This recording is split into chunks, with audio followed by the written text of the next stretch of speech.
laf ederiz Gagauşça. Yaban egzotik hayvanları. Aslan, deve,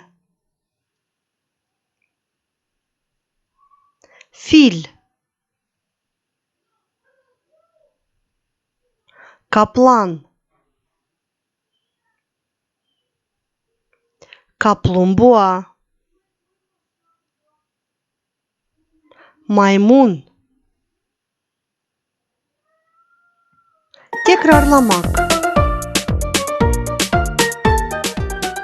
Bu kim? Aslan. Bu kim? Deve. Bu kim? Fil. Bu kim? Kaplan. Bu kim? Kaplumbağa. Bu kim? Maymun. Sağ olunuz, hani bizimlendiniz. Kalın sağlıcakla.